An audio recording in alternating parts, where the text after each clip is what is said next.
नमस्ते, मैं हूं सुरेश कुमार एकलवे और आप देख रहे हैं Hindustan news and tips. Nepal में सरकार बदलने के साथ सेना भी एक्शन में आ गई है। चीन के दबाव में पूर्व पीएम केपी शर्मा ओली ने जिस तरह सेना को पंगु बनाकर रख दिया था, वर्तमान प्रधानमंत्री शेर बहादुर देवबा ने तमाम जंजीरें तोड़ डाली है और सेना को पूरी छूट दे दी है। जिसके बाद नेपाली फौज ने चीन पर ऐसा करारा प्रहार किया कि चीन भीतर तक तिलमिला गया है। यही नहीं, नेपाल की सेना ने भारत से मदद भी मांग ली है, जिससे ड्रैगन का गुस्सा 7वें आसमान पर पहुंच गया है। खड़ग प्रसाद शर्मा ओली के शासनकाल में एक तरह से चीन ने नेपाल को हाईजैक कर लिया था। यहाँ पर चीन इतना मजबूत हो गया था कि यह हिमालयी देश भारत को हाथ से निकलता दिखाई दे रहा था। यही नहीं, चीन से भारी फंडिंग प्राप्त करने वाले कम्युनिस्ट दल और संस्थाएं भारत के खिलाफ बाकायदा मुहिम चला रही थी। काठमांडू की सड़कों पर भारत के विरुद्ध विरोध प्रदर्शन आम बात हो गई थी। इतना ही नहीं, जब जून 2020 में चीन और भारत में झड़प हुई थी, नेपाल चीन के पाले में झुकता नजर आया था। इस झड़प के बाद केपी शर्मा ओली ने लिम्पिया, धुरालिपु लेक और काला पानी पर दावा ठोक दिया। यह पूरी साजिश चीन के इशारे पर नेपाल द्वारा की गई थी, ताकि भारत को एक खलनायक के तौर पर प्रस्तुत किया जा सके। लेकिन अब बाजी पूरी तरह से पलट गई है। भारत की ओर से जो बिसातें बिछाई गई, उसमें जहां चीन के चमचे ओली का कोई नाम लेवा तक नहीं बचा है, वही ड्रैगन से भी चुन चुन कर हिसाब वसूला जा रहा है। भारत नेपाल को चीन के चंगुल से मुक्त करने के लिए बड़े पैमाने पर काम कर रहा है। यही वजह है कि नेपाल की फौज भी एक्शन में आ गई है। भारत ने तय कर लिया है कि अब नेपाल में चीन की दाल नहीं गलने देनी है। 16 मई को जब पीएम मोदी नेपाल दौरे पर गए थे, तब देवबा सरकार ने पश्चिमी सेती जल विद्युत परियोजना से चीन को बाहर करके भारत को देने की पेशकश की थी।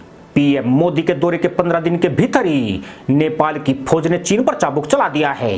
नेपाली सेना ने काठमांडू तराई फास्ट ट्रैक एक्सप्रेसवे पर निर्माण कार्य में तेजी लाने में विफल रहने पर चीनी ठेकेदारों को निलंबित कर दिया है।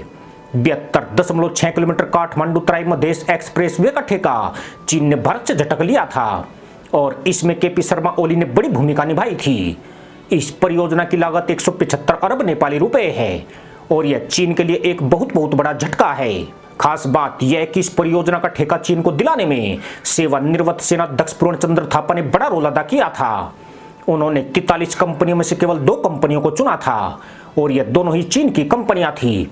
14 मई 2021 को अनुबंध पर हस्ताक्षर किए गए, जिसमें यह शर्त रखी गई कि निर्माण 3 साल के भीतर पूरा किया जाएगा। साथ ही इस प्रोजेक्ट में नेपाल के नागरिकों को रोजगार दिया जाएगा। परंतु चीन अपने घमंड में चूर था। उसने नेपालियों को रोजगार देने की बजाय बीजिंग से भारी तादाद में वर्कर नेपाल भेज दिए और उनके जरिए काम करना शुरू कर दिया। नेपाल को चीन की चालबाजी की कानो कान खबर तक नहीं हुई। इसका खुलासा पिछले महीने नेपाल में एक लोडर दुर्घटना के दौरान हुआ। इस हादसे में 3 चीनी नागरिक मारे गए थे।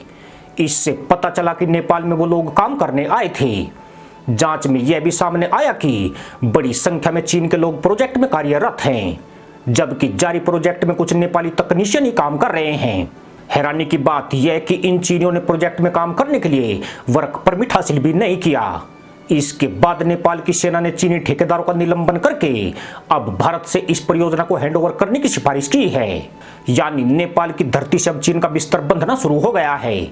उसे नए प्रोजेक्ट मिलना तो मुश्किल हो ही गया है। जो पुराने प्रोजेक्ट है उनसे उसे बाहर का रास्ता दिखाया जा रहा है। चीन के इन अधूरे प्रोजेक्ट को फिर से भारत को सौंपकर देवबा सरकार नई दिल्ली से रिश्तों को पटरी पर ला रही है। यानी ओली जो चीन से नेपाल की बोली लगवा रहे थे, उनके साथ उसके आका की डोली भी उठ रही है।